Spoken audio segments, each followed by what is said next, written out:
Welcome into episode 3 of Who Should You Choose, the video series where I go through the prior videos, questions, and comments and help you with your HUT lineup decisions.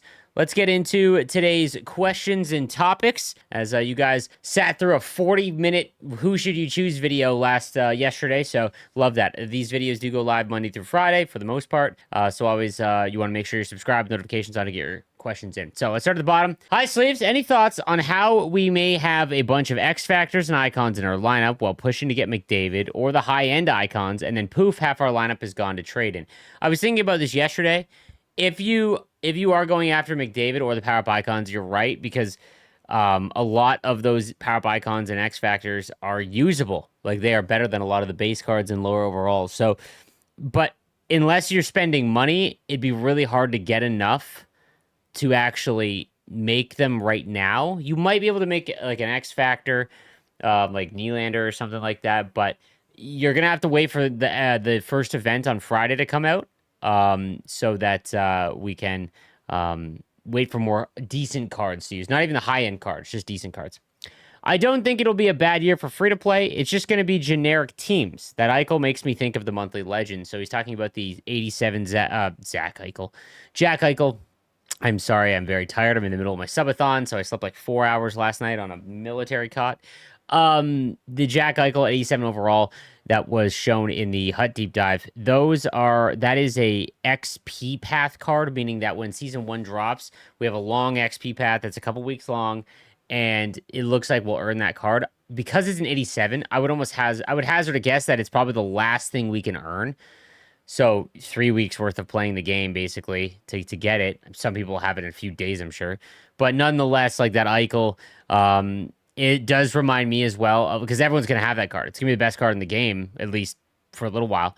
So the thing about generic teams, if no one is chasing after the holograms or the X Factors, I mean, I think that everyone's just going to be using their favorite cards. Like, obviously, everyone is going to have McDavid, base McDavid, maybe base McKinnon.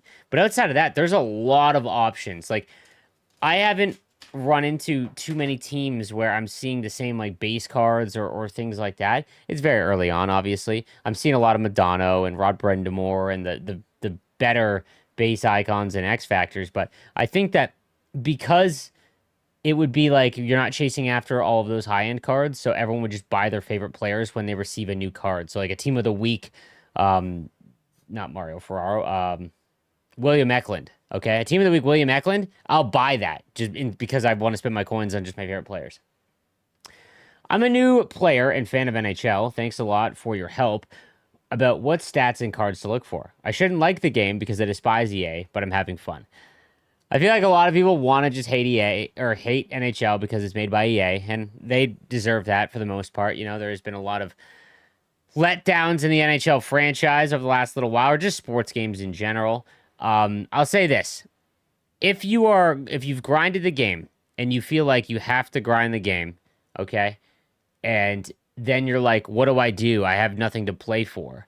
And it's the third day after launch, right? And you're not enjoying yourself playing rivals or squad battles, whatever mode that is your main, then you need to find a different game. There's nothing wrong with that. Complete what you want to complete, then go play a different game. So many of us, because of how the gaming industry is now engineered, it's just like the food industry. It's engineered to make you addicted and prey on FOMO and all of that. But you have to understand that if the game is literally not giving you any enjoyment, right?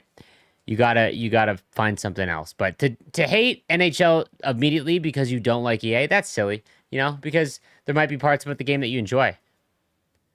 All right. We are all forgetting. Oh, Going Out in Gaming says, we are all forgetting that it's the first time early access was a week long instead of 3 days. The market has always been wild the first 3 days, but as soon as the full release happens, everything evens out. Especially this year, where the only options were base game or deluxe with a different $40 to $50 between the editions. In the past, there's been 3 versions with the middle tier only being 15 to 30 more to get early access. There are a lot more players waiting to play than in the past. The market will even itself out. So here is what my pushback to this. And you could be right. We cannot predict what will happen on Friday simply because EA NHL has never operated like this. So to use past examples is is silly to me because there's no way, there's no precedent for that. Yes, there is always early access, and then obviously a big influx of people come. The issue is not that there's a massive influx of people coming and the 7 days being longer. It's that EA is not offering in the store content that we need, the packs that we need to bring the market down. We don't need more 80 and above pulls. There are still 90 McDavids on the market, and compared to years past, is just insane for the launch weekend of the game, right? When all of the free-to-play players, the players that don't spend money, get the game on Friday, there is no like influx of of packs coming. So that means that there's still not a lot of cards, but now the player base is exploded. On top of that, you get coins almost immediately, faster than we've ever gotten them. For example, if you've done the Deke objectives, you can get 50,000 coins in 2 games, right? So now everyone has coins, but no packs are being opened because they don't offer them, and there's no influx of packs. Well, we need to wait and see this, because the XP path, we can earn immediate rewards, right, on Friday. But what if the first like 20 tiers are untradeable or doo-doo packs that are all mini packs? I mean, I think we can all expect from EA that we're going to get really bad vanity packs early on in the XP pass. So it's not even until next week when the grinders start pumping out XP that we can actually see more cards. Like, you could be right? I'm just simply stating that what we're seeing right now is not like anything we've seen in the past. And it's not just myself. Like I said, I spoke with a lot of like the players that have been grinding this game for years from a market standpoint. I always mentioned Bagel Pizza Party. I think he's in the stream while I'm recording this, but nonetheless, he is brought up at Bagel Pizza Party as he is in my chat. There's a pack that everyone needs in the store. It's just this is exactly his point. There is a pack in the store that is perfect. It is the 15 cards that is 75 and above. So it's 15 players at 75 and above. The problem is that instead of it being 500 points, like the equivalent in years past, right? It's 2,500 points. No one is spending $25 on that pack. That's absurd. Now, if you put $100 into the game, like what a lot of people do that spend money. They put $100 in a launch and then they go. Now, if you bought 10 of those or 20 of those packs, and now we're cooking, right? There's just not, the packs that we need are not being offered. So, like, what we're experiencing is something that we haven't seen before, and it could go horribly wrong, or it could be sick. EA could come up with the packs that we need. All the pay pigs just start throwing money at the game. We get tons of cards on the market, dumps the prices, and we're golden. The benefit of everyone getting instant rewards is that by like Sunday, the grinders will be far enough into the XP path that maybe they're unlocking packs that would allow them, as opposed to waiting till Wednesday, you know? Is it worth it to use pre-order points on the pack with 15 cards at 17.5 and above? No, it is not. I did that in my video to test it. You'll get like AHLers and stuff. And while those cards are useful, right? They're used in sets. It's what we need. I would rather just open up prime packs or something much cheaper and get more cards. So, should I sell my gold cards or hold them for sets? So you wouldn't even bother with X Factor McDavid. At the current price, no. I've talked about this. Unless the 75, 76, and 77 and above NHL player items do not half in price, and they've come down a little bit. We're starting to see the panic selling, which happens quite a bit before worldwide launch. If they don't go from 3,000 to 1,500, then I will save all of my untradeable rewards I get for the next 3 months and maybe get a shot at McDavid. But I don't know why you wouldn't just save your coins and buy cards that you would like, as opposed to chasing McDavid, where the only real benefit, like the only reason why you would pay all that to get McDavid is because you want the flex. That's it. Because there'll be other cards that are similar. Hell, his Team of the Year card is going to be better than this card. And it upgrades for free, right? Pull 2 McDavid's opening night. What the hell now? 100K isn't anything compared to the cost of these cards. So do I wait for MSPs? Yeah, wait for Friday. This could be the worst or best year of Hut of all time. 100% agree. Like I said, all the tools are there for Hut to be a fantastic game mode this year. The content team just needs to deliver. Cam is the worst Canadian ever, Red Sox and Sharks fan. I also really enjoy the Patriots. So yes, I'm not exactly. That's not true. I really do like the Leafs. I grew up a Leafs fan until I was old enough to appreciate real hockey. Um, my childhood was Sergei Berezin and Matt Sundin and Darcy Tucker and Cujo. You know, but all it took was one Sharks game and Jonathan Chichu scoring between his legs, and the rest was history. Hey, Slaves, I was just wondering if we're able to do over the athlete set and get the cover athletes ultimate set. I don't see a way to do it yet. I think what he's referring to is how do you do the cover athlete sets? I think that's the first event of the game. On Friday, we'll get enough cards. The 82s will come out, like more 82s that you can pack, and then you can make those 82s to make the cover athlete cards.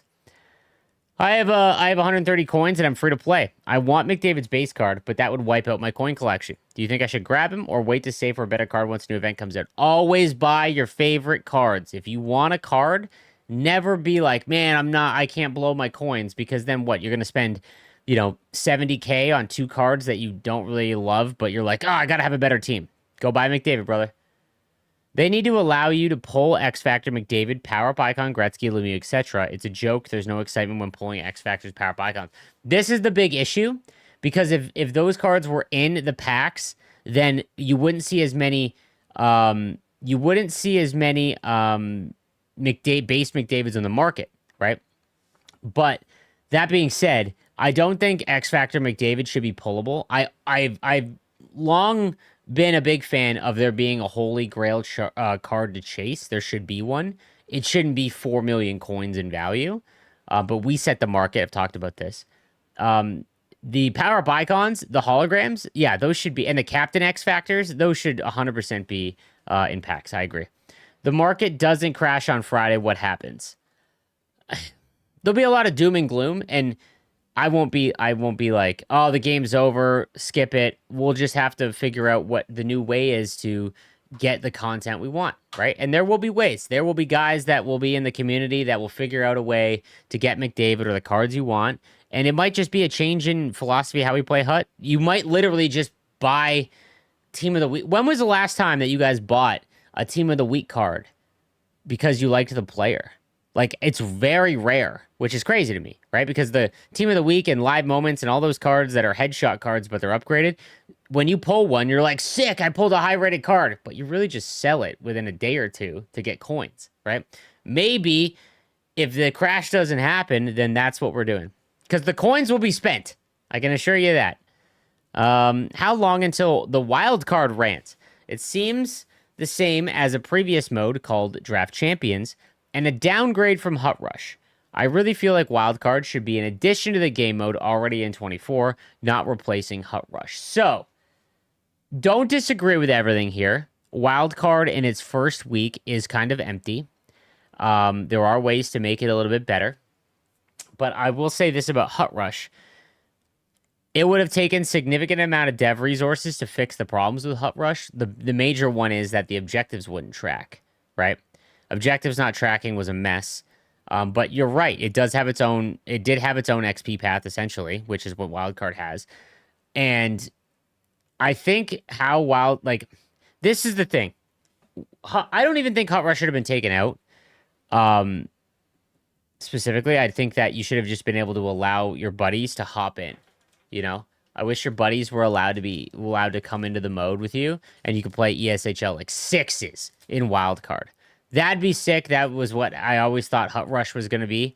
Wildcard, what I would love to see, Wildcard in its perfect form, okay?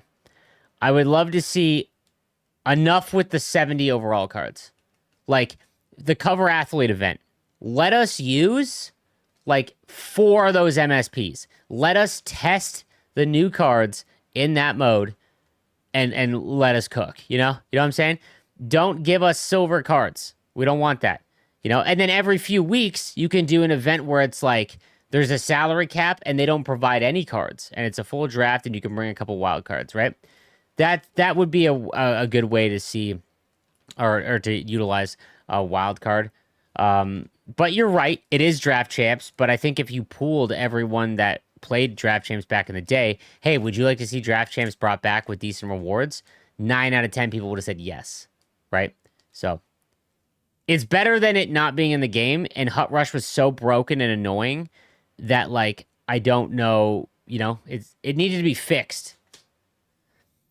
Hey slaves, with these lower overalls, are NHL theme teams more or less viable in your opinion? I'm thinking of using Calgary Flames. Like I said, I think they're more viable because when the new cards come out, weekly cards, I'm talking, and you have a, let's say, what's a good cover athlete card? Oh, a Dion Phaneuf cover athlete card. It's not an MSP, but an 84 overall Dion Phaneuf Calgary Flames cover athlete card comes out with his headshot, right? A lot of people are going to be like, okay, whatever, sure. But maybe you want to spend the 90,000 coins to get them, right? Like, that's what I would spend my coins on if the market doesn't crash, right? And that might not be a bad thing, guys. It's just a change, right? As someone who plays offline squad battles, I'm enjoying looking forward to Hut this year. I'm still not excited about Wildcard, though. I basically followed your advice, and I'm only doing online for that, since a guarantee of 50 for a loss and a chance of 100 points for a win is better than the guarantee of 30 for a loss and maybe getting 60 for a win. I think EA needs to adjust the points for that so that I and other offline players don't just have to accept losing over and over again to grind up the path. This is the delicate balance. So I'll give you an example. In MLB, they have a mode like Wildcard. It's called Battle Royale, and that's what everyone was kind of asking for, or a lot of people were asking for Wildcard to be that. But it is a competitive mode, meaning that you go in there and you farm rewards, and it's for very good players. I think the reason Wildcard is going to struggle a little bit is because it doesn't have an identity. They tried to dip into online and offline. And while I think that's key, like not giving a offline players a new mode, right, would be really stupid. But if there was not a dramatic reason to play online, then the mode probably dies online. In terms of the player base, if you are trying to do something in a video game, it is always going to be more difficult online than offline, and thus for you should be rewarded for that. For example, in Wildcard, right, if you wanted to play offline, you could play a minute or two, pause it, and go cut the grass, come back and pick up right where you left off. Much like squad battles, right? If you're playing online, you don't have that advantage, right? So there's things about offline that get an advantage, whereas you don't get online, and I feel like that's not taken into account. The losing over and over again, like, it could be a mode where you get better. Like, you could use, because you're not losing anything for losing in Wildcard, you're actually technically gaining. Whereas in Rivals, if you lose, you're going down in division, right? And that hurts your XP earned and all of that, and the games take longer. In Wildcard, you might get better. It might be a place to get better because everyone's teams are very similar. You know what I mean? Like, so like if there was ever a place where you kind of wanted to try and get a little bit better online, you could look up some strategies and things like that. You could subscribe to the channel. I'll help you out with it. But you already subbed, so thank you. But that's where I think that Wildcard could take advantage for the offline players. I also apologize. I'm very tired. I wish they could bring back synergy style team boosts for building real life line mates on your HUT team.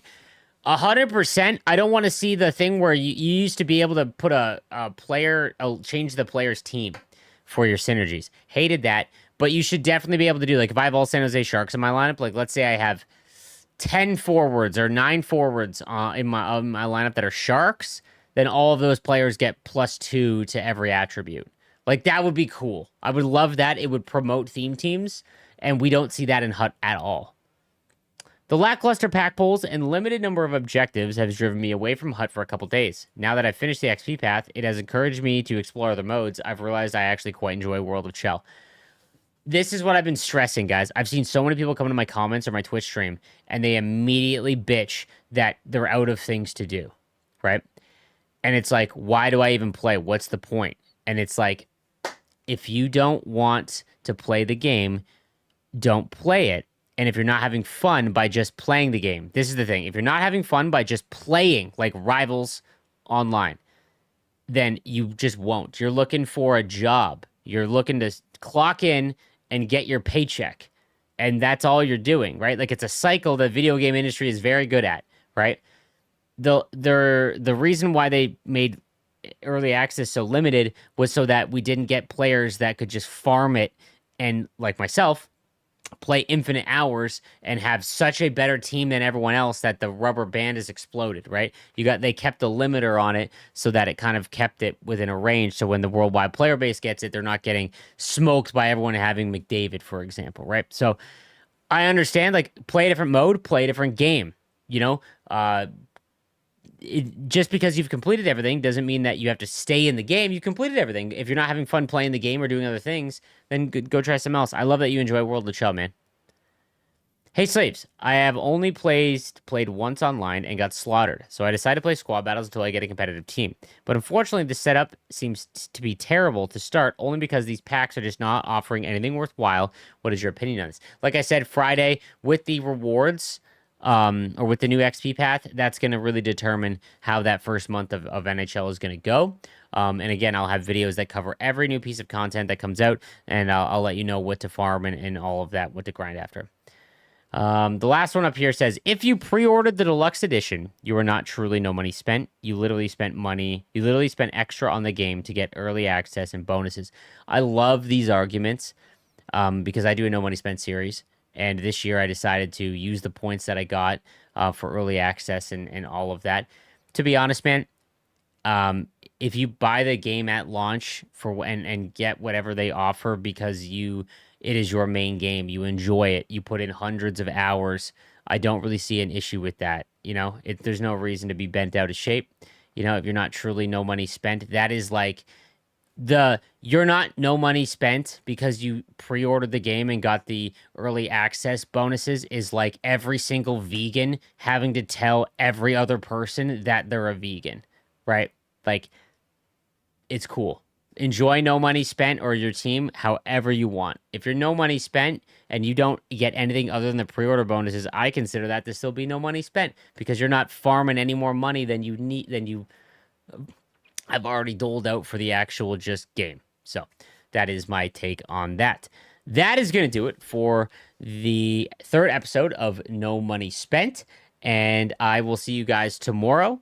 Again, if you have any questions or comments you want answered, make sure you subscribe with notifications on to get your question answered. And again, guys, I love that a lot of you have been liking comments down below. I sort by the top comments first, and then I go in reverse order. So I apologize I didn't get to all your comments. You guys left so many. It was hard to not make this another 40-minute video.